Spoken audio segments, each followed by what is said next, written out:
Abasuubuzi wano mu ggwanga bakukulumidde ekitongole ekiwoza ky'emisolo ki URA ku bye bagamba ebasomoza mulimo gwabwe bateeka ku URA okuyita mu ngereka y'emisolo.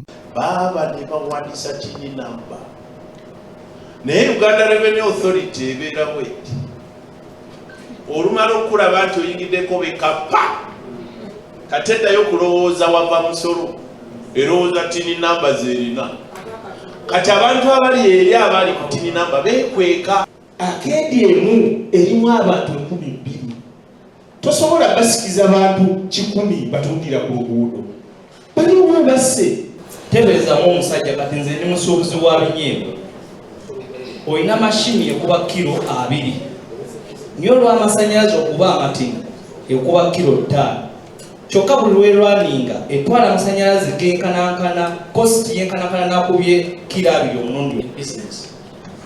You are selling a computer 1 million. For you are tax compliant in every aspect. So the weed comes, or the broker comes, and is selling it 2 million. You spend the whole day. In fact, in the week you receive like 2 clients. Then URA comes for you. They want their license. Bano basinzidde mu nsinkano n'ebitongole ebikwatibwako ku nsonga ku hoteri ya Skies Enaggulu ne bagamba engeri ekitongole kino gye kikolamu ye balemesezza okutuukiriza ekyokusasula obulungi omusolo era nga balaze ebintu ebibakeese mu mbeera eno. twafunye amatala wadde akameseji abantu abo basasula bemukuŋŋaanyamu omusolo bemubeerana wadde kameseji olinawo kawulira engeri yokka gye tuyinza okugiyamba olaba nga reducing gavumenti expenditure ekenderako tetuyinza kwogera gavumenti nti sente zino ezimu eza pdf zeteeka mu gundi zitwala percentage nene ate nga impact yazo ntono.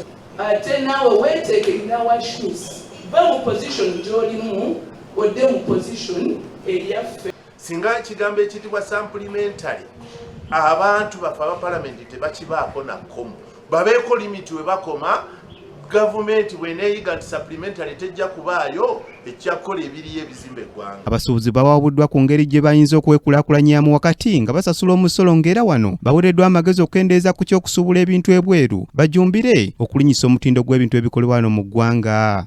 Okuteeka omusolo ku mivumba kyali kyakubajjamu bano abakola engoye basobole okukola kubanga ekigendererwa baalaba nti bwe mujja engoye ebweru mutta factory zaawa kati baali baagala bateekeko omusolo omunene muveemu factory zaawa zisobole okukola ki mukitegeke fe tubeere mu kusuubula engoye oba olesa ebivumba oba first hand kubanga tewali agenda okukola engoye mu Uganda nga factory akompitinge n'omukyaya. Abasuubuzi babagumiza ku nsonga zaabwe ze bawadde nga bwe zigenda okutuusibwa ku bekikwatako. Nga URA naffe direction taking akakati tugezaako okukolamu obubondo nga buli sector based nti waliwo akabondo akakola ku telecom waliwo akabondo akakola ku agriculture waliwo akabondo akakola yes it's work in progress nenzikiriza tujja kutuukayo bino bye tubadde wano byonna bye tuteesezera bye twegulidde mu ngalo birabe kubeera for formality.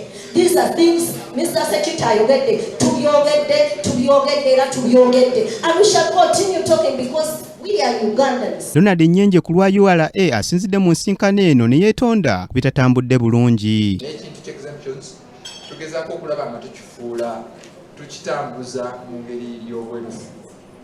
So bw'owulira nga aliwo obuzibu bwegayidde twongere okulaba ngeri gye tuyinza okukiraba naye tuyinza okwongera okukyogerako wabweru awo. Kyambadde Kyaddwaka Joshua akusakidde eggule lino ku lwa KTV Amalindirire.